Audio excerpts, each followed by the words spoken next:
D'un ton ferme, le porte-parole du gouvernement de transition du Mali lit à la télévision nationale le communiqué conjoint du Burkina Faso et du Mali sur la situation politique au Niger. Les deux pays refusent d'appliquer les sanctions de la CEDEAO contre le Niger après le coup d'État du 26 juillet. Ils mettent également en garde l'organisation de la sous-région contre toute intervention militaire pour déloger les nouvelles autorités nigériennes.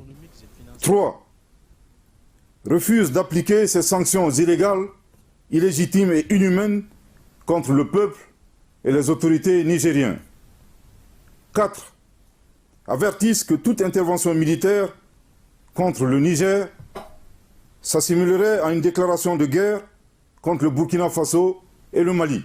La décision du Burkina Faso et du Mali est soutenue par le Conseil national de transition du Mali. Selon le président de la Commission défense et sécurité de l'organe, les deux pays doivent même envisager leur retrait de la CEDEAO. Je suis d'accord et je suis en phase entièrement avec la décision de mon président, le colonel Assimi Goïta, chef de l'État du Mali, président de la transition. Je suis d'accord avec lui. Je suis d'accord avec le président du Burkina. Unanimement, ce qu'ils ont fait, ils devraient le faire. Et puis, là où je ne suis pas d'accord, c'est qu'ils tardent à quitter la CEDEAO. Selon des experts, la non-application des sanctions de la CEDEAO par le Mali et le Burkina Faso ne suffira pas pour atténuer les effets de l'embargo sur le quotidien des Nigériens et surtout sur l'économie du pays, déjà fragilisée par la crise sécuritaire et les effets de la pandémie de Covid-19. Face à tous ces enjeux, une crise nouvelle avec des sanctions économiques aussi dures comme celles appliquées par l'UEMOA, ça va être extrêmement difficile. Difficile parce que les liquidités sont bloquées, plus d'investissement, plus d'approvisionnement du marché en termes de ressources financières.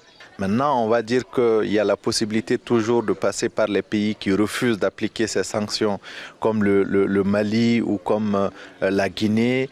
Mais encore une fois de plus, ça va alourdir le coût lié au transport et surtout le temps qu'il faudra pour acheminer les biens et services. Pendant ce temps, comment les populations vont vivre et surtout avec quel argent faire ce trafic-là puisque les fonds étant bloqués. À chaque fois, la CEDEAO prend des sanctions contre les pays concernés.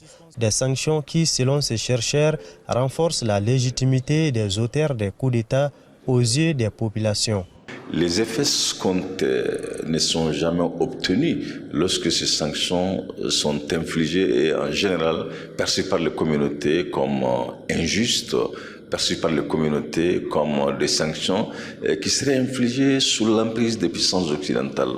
Ce qui fait que les différentes sanctions, que ce soit contre le Mali, contre le Burkina Faso, et présentement contre le Niger, malheureusement, n'ont fait que renforcer la légitimité des militaires au pouvoir.